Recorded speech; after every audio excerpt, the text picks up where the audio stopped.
Aujourd'hui, nous allons parler de l'allocation adulte handicapé. Qu'est-ce qui change en 2022?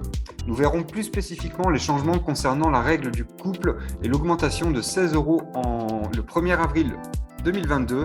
Et pour finir, on parlera des incohérences du système et de nos expériences. Hello et bienvenue sur Parole de bipolaire, le lieu d'échange autour de la bipolarité. Moi, c'est Clément, je suis le fondateur de Upstage. On aide les personnes bipolaires à trouver un psy en visioconférence.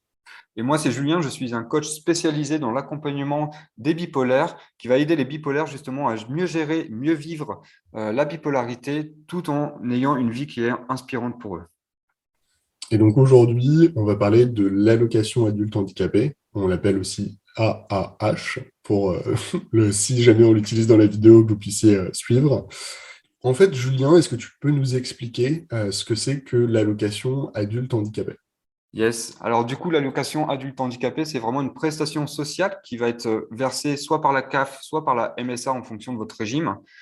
Et c'est un complément de ressources qui va être versé que vous ayez une activité professionnelle ou non. Aujourd'hui, l'AAH, donc l'allocation adulte handicapé, c'est le deuxième minimum social en termes de nombre d'allocataires après le RSA. Mhm. Et les effectifs concernant cette AH, donc le nombre de personnes qui en bénéficient, il ne cesse d'augmenter depuis sa création qui a eu lieu il y a 40 ans. Parmi ces allocataires de l'AH, il y a 7 allocataires sur 10 qui sont des personnes seules et sans enfants. Et donc, en fin 2019, donc il y a 3 ans, on estime qu'il y avait environ 1,22 million de personnes qui bénéficiaient de l'AH. Du coup, ouais, depuis janvier 2022, il y a eu un premier changement qui a eu lieu au niveau de la règle du couple, comme quoi, justement, on n'allait plus perdre l'AH forcément avec les mêmes montants qui avaient lieu avant cette modification. Et du coup, qu'est-ce que tu en penses justement de ce changement? Et bien, au niveau de ce changement, pour moi, c'est indispensable et pour moi, c'est encore pas suffisant dans le sens où on rend dépendant la personne qui est bénéficiaire de l'AH de son conjoint et en fait, ça peut pousser la personne à ne pas chercher à être en couple et du coup, ça peut pousser la personne à l'isolement quand on bénéficie de l'AH. D'accord. Et est-ce que tu peux nous parler aussi du changement justement du 1er avril 2022? Yes. Alors du coup, au niveau depuis le 1er avril 2022, donc c'est tout récent, là on est en avril 2022 justement, et ben, le montant de la hache, il a augmenté. Il a augmenté de 16 euros et 26 centimes, si je ne me trompe pas. Oui, je crois que c'est ça. Alors, Attends. ça arrive juste avant les présidentielles. C'est un peu, c'est un peu drôle, mais bon, à la limite, tant mieux. Ouais. Et du coup, si je parle un peu du montant de la hache, en fait, le montant de la hache est égal au montant maximal de la hache. Donc aujourd'hui, c'est 900 euros, 916 euros et 86 centimes. Et on va soustraire la moyenne mensuelle des ressources perçues sur les 3 derniers mois. C'est un montant qui va évoluer et qui varie donc en fonction des ressources déclarées chaque trimestre, d'où le fait de déclarer ses revenus trimestriellement à la CAF pour le calcul de la hache. Au niveau de la majoration, en fait, il y a une majoration qui prend lieu si on a un taux d'incapacité qui est supérieur ou égal à 80%. Et donc, on peut percevoir aussi la majoration pour la vie autonome, donc la MVA en supplément de la AH. La MVA, donc la majoration pour la vie autonome, elle est égale à 104 euros. On peut en bénéficier donc si on est à un taux de supérieur à 80%, même si on touche une autre pension. Pour ça, il faut quand même avoir quelques conditions, c'est avoir un logement indépendant et ne pas exercer une activité professionnelle. Et ben, justement, sur tout ce qui est conditions, quelles sont les démarches et comment faire justement pour bénéficier de l'allocation adulte handicapé? Yes, bah, du coup, en fait, il y a un certain nombre de critères pour être éligible justement à l'AAH. Et le premier critère, c'est avoir un certain taux d'incapacité qui va être égal à la sévérité du handicap. Et du coup, il faut être reconnu handicapé par la CDAPH, donc c'est la Commission des droits et de l'autonomie des personnes handicapées. En fait, au niveau des taux, on va dire qu'il y a deux types de taux. Donc, il y a vraiment le taux entre 50 et 79%, auquel cas il est possible de faire une demande à condition que le handicap représente une restriction qui est durable au niveau de l'accès à l'emploi. qui ne peut pas justement se compenser par un aménagement spécifique, c'est-à-dire par exemple un aménagement de poste au niveau du travail. Et donc, dans la bipolarité, on est vraiment dans ce cas-là, où il n'y a pas d'aménagement possible autre que finalement l'adaptation des horaires quand on travaille. Et il y a le deuxième taux, du coup, c'est le taux d'incapacité d'au moins de 80%. Et donc là, on a plus de chances de bénéficier de l'AH plus facilement. Ensuite, l'AH, il est versé sous condition de ressources. Il faut respecter un certain plafond qui est en vigueur aujourd'hui. On vous mettra les plafonds en dessous. Et en fait, le versement de l'AH, du montant de l'AH, le montant de l'AH va dépendre des ressources à l'année N-2. Donc, c'est-à-dire qu'ils vont prendre les ressources qui ont eu lieu 2 ans auparavant pour calculer le montant de l'AH aujourd'hui. Donc ça, c'est un système qui est un peu particulier, mais c'est comme ça que ça fonctionne. Et donc, pour donner un exemple, quand on demande en 2022 l'AH, ce sont les ressources de 2020 qui vont être prises en compte pour le calcul. Oui, et c'est vrai que c'est intéressant, on le voit sur d'autres aides où on essaie de rapprocher l'année où on bénéficie en fait de l'aide de l'année actuelle. Et c'est vrai que c'est intéressant, on le voit par rapport à l'impôt à la source hein, qui est aujourd'hui mis en place, et même au niveau de la CAF, on essaie de réduire, parce que c'est vrai qu'il y a 2 ans, on pouvait bien gagner sa vie, et en fait, on se retrouve 2 ans plus tard sans aucun revenu et ça peut poser souci. Justement, au niveau justement des démarches pour justement obtenir l'allocation adulte handicapé, alors il y a un document, c'est un CERFA, c'est ça? C'est ça. On vous mettra le Euh, CERFA en dessous, hein, de toute façon. oui, oui, oui. Donc c'est un document à remplir, donc c'est document administratif, on est en France, donc voilà, il faut passer par là. Et toi, au niveau de ton expérience là-dessus, Euh, comment est-ce que tu l'as vécu? Ouais, alors du coup, avant, je vais juste être plus précis sur les conditions finalement pour justement être reconnu handicapé et avoir l'AH. Donc pour en bénéficier, donc il faut être reconnu handicapé. Donc on l'a vu par l'organisme référent. Avoir un taux de 80% au moins ou entre 50 et 79% si le handicap a une restriction justement substantielle et durable vis-à-vis du travail. Il faut avoir au moins 20 ans. Mais la demande peut être possible à partir de 16 ans si on n'est justement pas considéré comme à charge vis-à-vis de quelqu'un. Il faut résider en France de façon permanente et être dépourvu de revenus suffisants. Et ça, c'est justement avoir les plafonds qu'on vous met en description. Au niveau du formulaire, donc c'est le formulaire 15 692, on mettra le formulaire CERFA juste en dessous, qu'il faut remplir auprès de la MDPH, qui, eux, ils vont le transmettre à la CDAPH, donc la commission qu'on vous a dit tout à l'heure. Alors, justement, la MDPH, est-ce que tu peux nous expliquer qui ils sont? Et pareil, un petit peu plus en détail, parce que c'est vrai que les acronymes, moi, je ne suis pas toujours au courant. Alors, du coup, la MDPH, c'est la Maison départementale des personnes handicapées et c'est vraiment vers eux qu'on fait la demande d'AAH. Et après, c'est la MDPH justement qui va renvoyer le dossier à la CDAPH, donc la commission dont je vous ai parlé tout à l'heure, et qui va donner un retour à la MDPH et savoir justement si vous pouvez bénéficier de l'AAH. Il faut savoir aussi que l'instruction du dossier, ça prend entre 4 à 6 mois. Et si on dépasse ce délai, en fait, on peut estimer que la demande est refusée. Et du coup, si c'est accepté, l'AAH, elle sera versée, donc, comme je l'ai dit tout à l'heure, par la CAF, donc la Caisse d'allocation familiale, ou la MSA, qui est le régime agricole. Donc, certains justificatifs sont demandés, comme un certificat médical d'au moins 3 mois, qui peut être fait soit par le médecin traitant, soit par le médecin psychiatre, idéalement par les deux. Il faut également un justificatif de domicile et un justificatif d'identité de soi ou de son représentant légal. Aussi, une petite aparté sur les durées de versement. En fait, il existe différentes durées possibles de versement. Quand on a un taux qui est entre 50 et 79% de handicap, le versement peut durer entre 1 an minimum à 2 ans, qui va être renouvelable en fonction de l'évolution de la pathologie, mais ça peut attendre jusqu'à 5 ans maximum s'il n'y a pas d'évolution positive qui est possible, donc ce qui peut être le cas, par exemple, dans le trouble bipolaire. Et sinon, si on a un taux qui est supérieur à 80% et qu'il n'y a pas d'évolution possible, l'AAH, il peut être attribué de façon définitive, c'est-à-dire à vie. Et ces droits au niveau de la temporalité de l'AAH, ils sont étudiés par la MDPH. Ouais, c'est un bel état des lieux. Alors, je ne sais pas si tu avais d'autres points à ajouter sur justement les conditions d'obtention. Est-ce que tu as peut-être des recommandations aussi de ton côté par rapport à ça?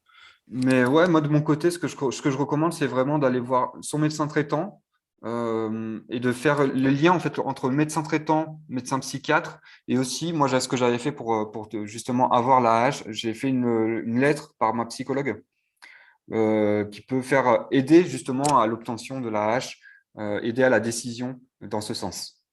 Donc c'est vraiment ce que je recommande, avoir vraiment une pluridisciplinarité au niveau des demandes et des recommandations. D'accord, donc pour résumer, ce que tu dis, c'est que donc, l'allocation adulte handicapé, c'est quelque chose de très présent. C'est en fait la deuxième allocation versée d'aide en France.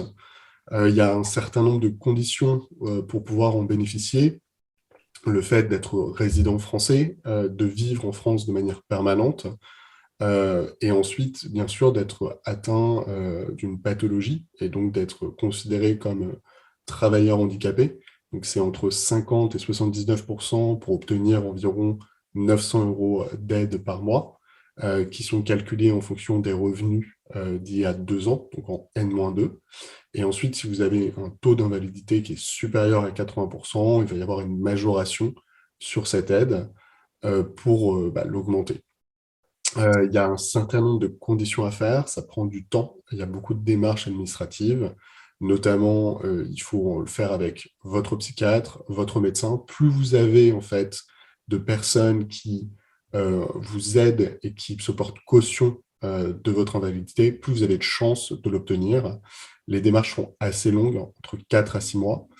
Et il y a un certain nombre d'organismes qui vont prendre des décisions pour vous attribuer ou pas l'allocation adulte handicapé. Hmm. Voilà de ce côté-là pour cette première partie. Et c'est vrai que c'est intéressant de voir que on est quand même dans un système où il faut faire beaucoup d'administratifs et il y a des conditions qui sont un peu particulières, notamment au niveau du couple. Et c'est peut-être ça qui est intéressant de creuser. Alors, il y a un changement de loi là, qui a été fait il y a assez peu de temps. Donc, en fait, depuis janvier 2022, les conditions d'obtention de l'allocation adulte handicapé lorsqu'on est en couple sont un petit peu plus faciles, dans le sens où, en fait, c'est dépendant des conditions de revenus de votre conjoint. Et en fait, les seuils sont un peu plus hauts. Donc, ça veut dire que si votre conjoint n'a pas des revenus très importants, vous allez quand même pouvoir bénéficier de l'allocation adulte handicapé. Mais dans le cas où votre conjoint a des revenus importants, potentiellement, vous perdez la possibilité d'avoir l'allocation adulte handicapé. Qu'est-ce que, qu'est-ce que ça te fait penser et qu'est-ce que tu en penses de justement tout ça? En fait, jusqu'ici, depuis janvier 2022, le bénéficiaire de la l'AH, il voyait ses revenus annuels de son conjoint. Donc, on prenait vraiment tous les revenus annuels du conjoint et c'était pris en compte pour le calcul de son indemnité d'AH, après un abattement de 20% quand même. Aujourd'hui, depuis janvier 2022, l'abattement il est fixé à 5 000 euros, auquel on va ajouter 1 400 euros par enfant à charge. Pour expliquer rapidement ce que c'est qu'un abattement, c'est-à-dire que vous prenez le revenu annuel, imaginons que vous gagnez 20 000 euros par an, et en fait, on va réduire, donc mettre un abattement de 5 000 euros. Donc en fait, on va faire le calcul non pas sur 20 000 euros, mais sur 5 000 euros, sur 15 000 euros, pardon. Et ensuite, il va y avoir des abattements supplémentaires liés aux enfants à charge. Et ce qui fait qu'en fait, l'assiette de calcul va être plus faible et vous donner plus de chances de pouvoir bénéficier de ces allocations. C'est vrai qu'on est dans un système en France où parfois il faut être fiscaliste pour comprendre que ce soit les aides ou que ce soit les impôts. C'est une vraie complexité et c'est vrai que c'est quelque chose qui a tendance à faire peur Alors, c'est une situation un peu différente, mais personnellement, moi, j'ai démissionné de mon dernier travail salarié pour pouvoir bénéficier en fait des allocations Pôle emploi. Euh, et c'est vrai que dans une rupture conventionnelle et dans ces systèmes-là, il y a toujours beaucoup d'administratifs et c'est une vraie peur Hmm. dans le sens où c'est un stress supplémentaire de ne pas savoir si on va pouvoir bénéficier de cette allocation. Et ça donne même peur de se lancer dans certaines choses, dans le sens où nous allons quitter un travail, on se pose toujours la question, est-ce que je vais avoir ou pas mon aide? Et je pense que c'est aussi peut-être un petit peu le cas dans l'autre sens. Quel est ton avis d'ailleurs là-dessus, Julien? Ouais, tu as raison, c'est vraiment un stress supplémentaire de se demander est-ce qu'on va finalement avoir cette allocation. Moi, je me souviens, j'ai fait ma demande de renouvellement justement en fin d'année 2021. Donc, j'ai dû la faire, j'ai dû démarrer en août, et donc j'ai eu une réponse 4 mois plus tard. Et en fait, durant ces 4 mois, j'ai un peu stressé quand même du fait que est-ce qu'ils vont me la renouveler ou pas? Et du coup, ça joue vachement sur l'humeur parce que nous, notre pathologie, elle est très sensible justement au stress. Et du coup, c'est un stress supplémentaire en tout cas. Ouais, c'est clairement le cas. Et c'est vrai qu'on est encore un petit peu dans un pays où il y a beaucoup d'administratifs et je pense que beaucoup de personnes même ne savent pas qu'ils peuvent bénéficier de certaines aides. Euh, c'est aussi intéressant, alors je suis pas spécialiste du domaine, mais de voir qu'en fait, il faut presque choisir l'aide qui va être la plus intéressante pour vous. On parle beaucoup aujourd'hui de l'allocation adulte handicapé, mais il y a d'autres allocations. Je pense par exemple à l'allocation Pôle emploi, qui parfois est supérieure à l'allocation adulte handicapé, et vous ne pouvez pas bénéficier des deux en même temps. Donc, c'est vraiment un peu à réfléchir et potentiellement à discuter avec des personnes qui connaissent assez bien le système pour déterminer qu'est-ce qui est le plus pertinent. Il y a aussi donc l'invalidité et le fait de toucher en fait, une invalidité, donc c'est un pourcentage de son salaire. Alors, pour rentrer un peu plus dans le détail, on a fait un article justement sur le sujet. Personnellement, je ne suis pas spécialiste, mais surtout, on a mis des liens et des liens vers le service public qui expliquent un peu plus en détail, en fait, qu'est-ce qu'il en est et comment vous pouvez en bénéficier. Alors voilà, la pension d'invalidité, par exemple, est très intéressante dans certains cas parce que c'est un pourcentage de votre salaire et surtout, vous pouvez cumuler cette pension d'invalidité avec d'autres revenus, ce qui n'est pas le cas de l'allocation adulte handicapé. D'ailleurs, tu peux peut-être développer un peu ça, mais si j'ai bien compris, l'allocation adulte handicapé n'est pas compatible avec des revenus salariés. Elle a tendance à se déduire, si j'ai bien compris. Alors oui, en général, elle a tendance à se déduire. Après, j'ai fait quelques recherches et du coup, j'ai appris du coup que en fait, on pouvait bénéficier de l'AH, continuer à bénéficier de l'AH et travailler en même temps et avoir un cumul des deux sur les 6 premiers mois sous certaines conditions. Ces conditions, je vous invite à les voir. Je ne vais pas les redécrire ici parce que je n'ai pas totalement regardé en profondeur la chose, mais on mettra en description les liens pour aller creuser. Et l'idée, c'est vraiment de prévenir le plus tôt possible la CAF, donc celle qui va verser, ou la MSA en fonction de votre régime, hein, celle qui va verser l'allocation adulte handicapé pour justement bénéficier de ce cumul entre les deux. Sinon, en fait, l'AH, il est vraiment calculé en fonction des revenus que vous avez. Et en général, si vous touchez plus d'un SMIC, l'AH va baisser fortement ou si ce n'est s'annuler. Ouais, c'est hyper intéressant. Moi, je ne connaissais pas en fait la possibilité de cumuler allocation adulte handicapé et travail sur une période de 6 mois. Et je pense que c'est hyper intéressant parce que ça permet de commencer un nouveau travail sans avoir un peu la boule au ventre, de se dire, oula, si je perds mon travail salarié, je me retrouve sans revenu. Et donc un peu d'avoir ce filet de sécurité, ce qui correspond aussi à souvent une période d'essai ou même un CDD. Donc de pouvoir en fait se réintégrer par le monde du travail, qui est d'ailleurs un vrai sujet. C'est vrai qu'on parle beaucoup de fait de gérer sa bipolarité. Et aujourd'hui, le travail, il peut être salarié ou non salarié, hein. Je pense que le bénévolat, c'est du travail. Je pense qu'il faut le dire. C'est juste du travail qui n'est pas rémunéré par le marché. Mais pour autant, le fait d'être actif est fort probablement une très bonne manière de gérer aussi votre maladie parce que ça vous donne un rythme, ça vous donne une routine, ça vous permet de sortir de l'isolement et ça pourrait presque être un sujet spécifique. Mais c'est vrai que moi, c'est l'une des choses aussi qui me dérange des fois un petit peu avec certaines aides, où on a tendance un petit peu à faire peur et à ne pas permettre à la personne de retravailler parce que la personne bénéficie du coup d'allocation. Et moi, je savais même pas qu'on pouvait cumuler les deux. Donc vraiment, n'hésitez pas, je pense que c'est important de faire ces demandes avant de retrouver un travail et de ne pas hésiter à se dire, bah, pendant 6 mois, je peux par exemple prendre un temps partiel pour réessayer quelque chose de nouveau. Je continue de bénéficier de mon allocation adulte handicapé. Et donc, je ne prends pas un risque qui est colossal parce que je sais que j'ai quand même ce filet de sécurité. Et pour autant, ça peut me permettre, bah, au niveau social, au niveau justement même de la fierté, de l'accomplissement, d'être heureux. Je vais peut-être détailler un tout petit peu les activités bénévoles.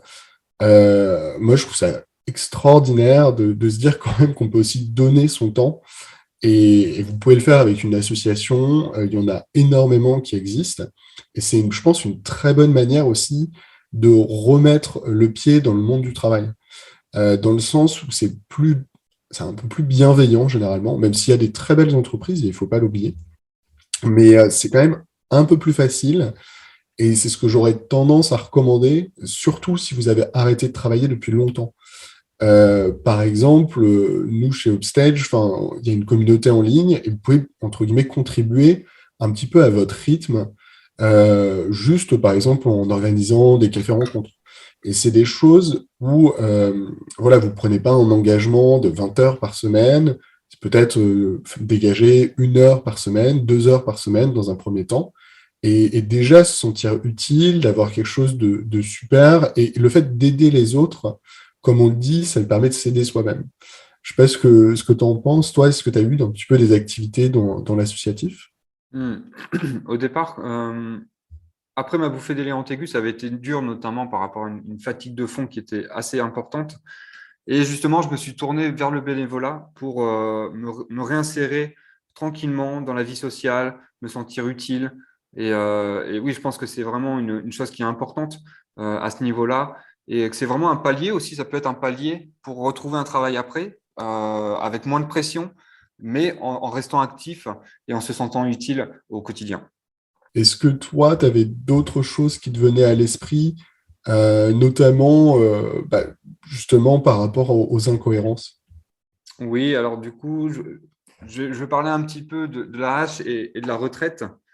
Euh, En fait, depuis le 1er juillet 2020, les titulaires de l'AH qui atteignent l'âge de 62 ans, ils perçoivent automatiquement leur pension de retraite sans avoir la moindre démarche à accomplir. Et en fait, aujourd'hui, le basculement AAH retraite, il est effectué automatiquement par la caisse d'allocation familiale. Et en fait aussi, en fonction du taux de handicap que va avoir la personne, bah, il y a des choses qui vont changer. Par exemple, si la personne a un taux de handicap qui est supérieur à 80%, depuis 2017, ils peuvent accumuler la AH et la retraite au lieu de basculer sur le régime d'allocation de solidarité de personnes âgées, donc la ASPA.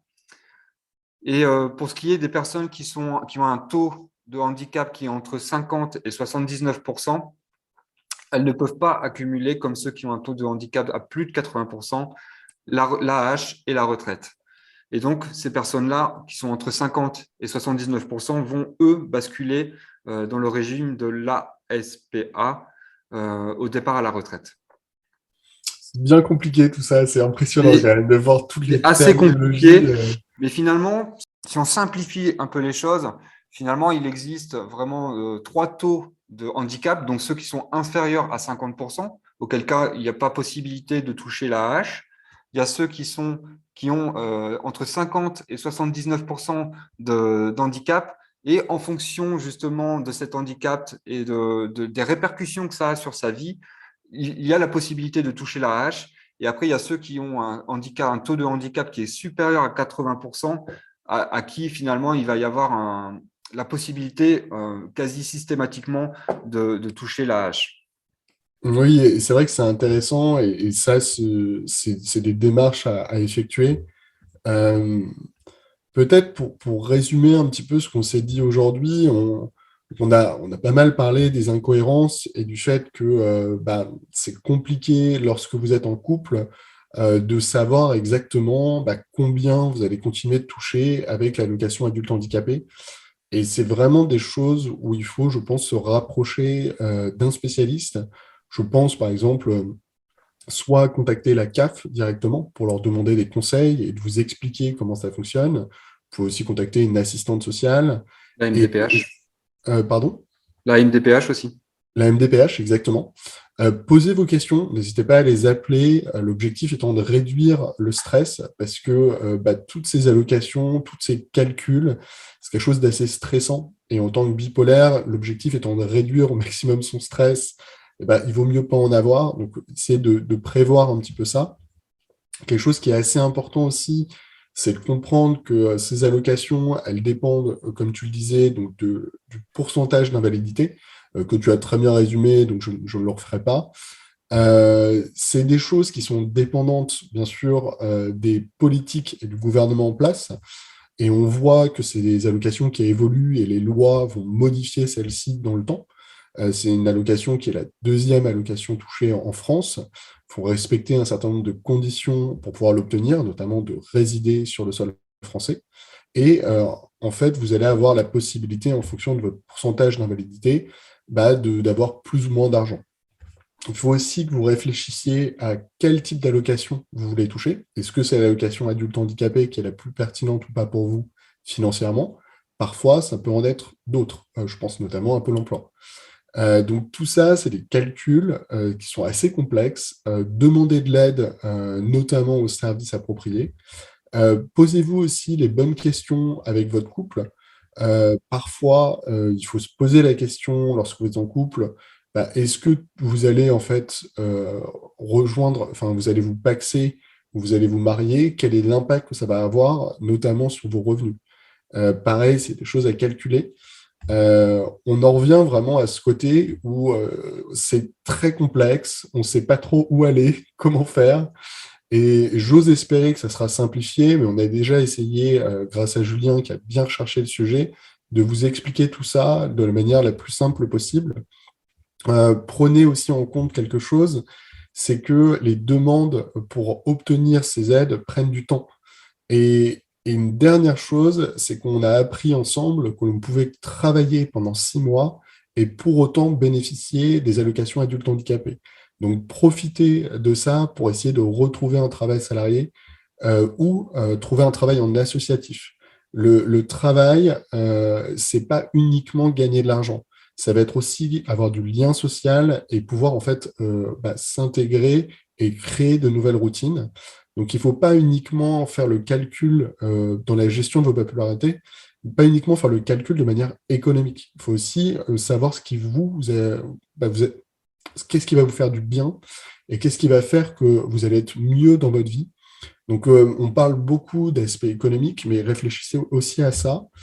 Je vous remercie de mon côté, mais je n'ai pas grand-chose d'autre à ajouter. Ouais, du coup, juste un petit truc, c'est si si vous voulez creuser un peu plus le sujet, j'ai tiré mes informations du site aidesocial.fr et mesalloc.fr qui est très complet, je trouve. Et donc, je vous invite, on mettra les liens en description, je vous invite vraiment à aller voir ces sites pour aller plus en profondeur encore dans ce sujet-là.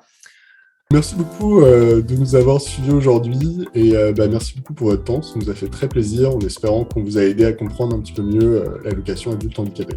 Ouais, merci beaucoup à vous. N'hésitez pas à vous abonner et à mettre un petit pouce j'aime, ça nous aidera dans notre travail. Et puis on se dit à la prochaine vidéo. Ciao, ciao. Ciao.